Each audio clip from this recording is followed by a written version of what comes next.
당신은 어디에서 무슨 교육을 받았습니까?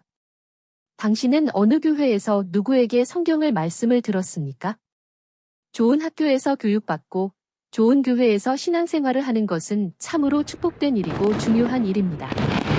물론 공부도 안 하고 대충 졸업했다면 모르겠지만 열심히 공부한 당신은 분명히 그곳으로부터 많은 영향을 받았습니다. 이를 설명하기 위해 조선시대와 구한말 교육을 잠시 살펴보겠습니다. 조선왕조 500년 동안 무엇을 공부하였는지 아시나요? 논어, 맹자, 대학, 중용의 사서와 오경을 주로 공부하였습니다. 결국 조선시대는 500년간 중국의 공자 사상을 배우면서 유교를 강조했습니다. 사람의 예의와 사람됨을 가르친 것입니다.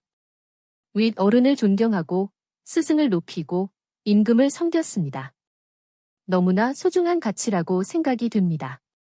하지만 변함없는 500년간의 가르침은 조선에게 더욱 중국을 섬기게 하며 스스로 사대관계 안에 가두어 놓는 꼴이 되었습니다. 중국은 크고 위대한 사상을 가진 나라로 인식되었으며 신하의 나라로 자처하는 꼴이 된 것입니다. 특히 조선시대의 양반들은 이러한 사상을 열심히 공부하고 외워야만 과거를 통해서 지도자들이 될 수 있었습니다. 그런데 조선이 이러한 것을 공부하고 있을 때 영국은 산업혁명을 통해 1700년대 중순부터 산업을 발전시켰습니다. 공자왈, 맹자왈, 하늘 천따지를 부를 때 서양은 1804년에 증기기관차, 1807년에 증기선을 만들었습니다. 제임스 와트라는 과학자는 물론 애덤 스미스, 토인비, 칼마르크스라는 걸출한 인재들이 있었습니다. 물론 우리 조선도 그 시대에 정약용 선생님 같은 위대한 위인이 계셨음에 조금 위안이 됩니다. 하지만 산업공상을 강조하며 기술을 천시하던 조선시대의 교육과 문화에 아쉬움이 큰 것이 사실입니다. 결국 조선은 중국식의 교육을 통해서 친명나라, 친청나라가 되었고 일본은 도둑질하는 왜구라 칭하고 멸시했습니다. 쇄국정책을 실시하였던 조선은 구한말에 일본의 강압으로 강화도 불평등 조약을 맺었고 일본의 문물을 배우기 위해 3번의 수신사와 신사유람단을 보내게 되었습니다. 그때 주요 일본에 갔던 인물들이 김기수, 김홍집, 박영효이었습니다. 그들은 일본에 가서 일본의 것들을 배우고 많은 조선의 유생들 일본으로 유학을 보냈습니다. 그런데 이들은 친일의 행적을 남겼고 나라 돈으로 유학을 간 많은 유생들도 친일파가 되었습니다. 김기수, 김홍집은 한일합방되기 전에 죽었기에 친일파라고 말할 수 없지만 일본을 등에 업고 구한말에 승승장구했습니다. 하지만 박영효는 일제시대에 귀족이라 호칭을 얻은 대표적인 친일파였습니다. 또한 중국으로도 사신들을 보냈는데 이를 영선사라고 부르며 주요 인물이 김윤식이었습니다. 물론 이 사람은 친청나라파, 즉 청나라를 중시하고 일본에는 대항하는 인물이 되었습니다.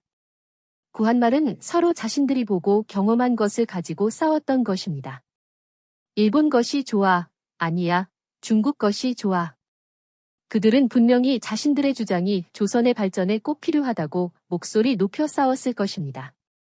심지어는 백성들을 현혹하여 정권을 잡기 위해서 동학농민운동을 이용하기도 했고 일본 혹은 청나라를 등에 업고 정권을 탈환하기도 했습니다. 그들의 주장은 조선의 발전을 위해 한 것이라고 말하고 있지만 단지 자신들의 야망을 위한 것이 나라를 위한 길과 잠시 일치했을 뿐이지 결국은 자신들의 출세와 입신양명을 위해 주장했던 것뿐입니다. 마치 지금의 대한민국의 정치인들과 다를 것이 없습니다. 국민을 위한 정치를 하기보다 자신들의 밥그릇을 위한 패거리 정치를 하고 있습니다. 결국 구한말은 친일 세력이 정권을 잡았고 친일을 외치던 자들은 한일합방 이후 대부분 친일파가 되어서 호의호식하며 살게 되었습니다. 그럼 일제강점기의 교육은 어떨까요? 1920년대까지는 크게 두 부류의 교육으로 나눌 수 있습니다. 첫 번째 부류는 민족교육이고 두 번째 부류는 일제보통학교 교육입니다. 민족교육은 우리가 잘 알고 있듯이 만주와 간도는 물론 조선반도 곳곳에 우리 조상들이 많은 학교들을 세워서 우리 민족의 문화를 지켜나갔습니다. 어린아이들은 민족학교에 보내고 젊은이들은 독립군으로 나갔습니다. 명동학교, 신흥무관학교가 대표적인 학교들입니다. 놀라운 것은 신흥무관학교가 경희대학교의 전신이라는 것입니다. 그들은 한민족의 우수함을 배웠고 이를 지키기 위해 기꺼이 목숨을 바칠 각오로 교육을 받고 훈련을 하였습니다. 당시 그들의 독립군 군가의 가사를 보면 우리가 잘 알 수 있다.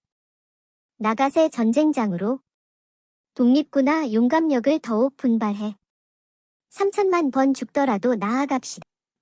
다른 한쪽의 교육은 일제가 운영하는 4년제 초등학교인 보통학교였습니다. 학교라기보다는 일본어를 가르치는 어학원이나 다름없었고 실제 취학률을 1912년 1.8%, 1920년 3.9%밖에 되지 않았습니다. 하지만 1920년부터는 조금 달라졌습니다. 일제가 조선민족이 1919년 3월 1일 만세운동을 통해 당황하게 되었고 조선의 민심을 달래기 위해 교육의 처우를 개선하려는 의지를 보였지만 실상은 조선민족들을 세뇌시키기 위해 교육을 강조했을 뿐입니다. 특히 1922년에 조선 백성들은 국채보상운동을 통해 민족의 지도자들을 양성하기 위해 민족대학을 설립하려고 시도하였지만 일본을 이를 허가하지 않고 자신들이 조선민족을 위해서 대학을 만든다고 말하고 경성제국대학을 설립하였습니다. 이는 광복 후에 경성대학을 거쳐서 서울대학교로 바뀌었습니다. 실제로 경성제국대학에 들어가기 위해서는 친일의 교육, 즉 일본식의 교육을 받아야만 가능했습니다. 경성제국대학을 졸업하신 분들 중에 일부는 독립군으로 투신하신 분들도 계셨지만 많은 사람들은 친일을 행하였고 광복 이후에 세워진 대한민국 정부의 관료들이 된 것입니다. 물론 지금 서울대학교는 대한민국의 발전을 위해 큰 역할을 했고 앞으로도 그럴 것입니다. 다만 조국이 광복되었을 때 목숨을 걸고 싸웠던 후손들이 누려야 할 많은 축복을 얍삭 빠른 친일파들이 그 자리를 차지해 호강을 누린 것이 아쉬울 따름입니다. 어쩌면 일제시대 때 살아남은 우리 가족들부터 친일파는 아니었을지라도 일본에 순응하여 일본식 교육을 받았을 것으로 생각이 됩니다. 비록 지금 후손들은 일제의 잔혹함을 알기에 친일파를 몹시도 싫어하지만 만일 친일이 우리에게 입신양명의 기회를 주어진다면 그 유혹을 쉽게 뿌리치지 못했을 것이라 생각합니다. 그럼에도 불구하고 적지 않은 조상들은 그 유혹을 뿌리치고 자신의 모든 것을 희생하여 나라의 독립을 위해 싸웠다는 것을 명심하고 기억해야 할 것입니다. 중국의 공자 사상을 배우면서 중국의 사대주의 안에 갇혔던 아쉬운 조선시대가 있었고 구한말 수신사와 신사유람단을 통해 일본에 유학을 가고 일본의 군대를 불러들이고 일본식의 문화를 강조하였던 친일 세력이 있었고 일본의 압제 속에서 민족교육을 받은 사람들은 독립군이 되어 싸워 죽었고 친일의 교육을 받으면서 일부는 친일파가 되어 광복된 대한민국의 요직을 차지한 세력들도 있었습니다. 우리는 무엇을 배우느냐에 따라서 우리의 삶의 태도와 사고관이 바뀔 수 있습니다. 당신은 어떠하십니까? 이는 우리의 신앙관도 마찬가지입니다. 헌신과 사랑을 강조하는 사역자에게서 배웠다면 세상 사람들이 존경하는 예수님의 제자가 되었을 것이고 손해보지 않고 축복만을 강조하는 사역자에게서 배웠다면 빈수레가 요란한 머리만 큰 종교인이 되었을 것입니다. 비록 세상은 살아남는 자가 혜택을 누리지만 천국은 주를 위해 헌신하는 자가 상급을 받게 될 것입니다. 우리는 일제강점기에 독립군이 되진 못했지만 지금 하늘나라의 독립군이 될 수 있기를 소원합니다. 오늘도 승리하세요.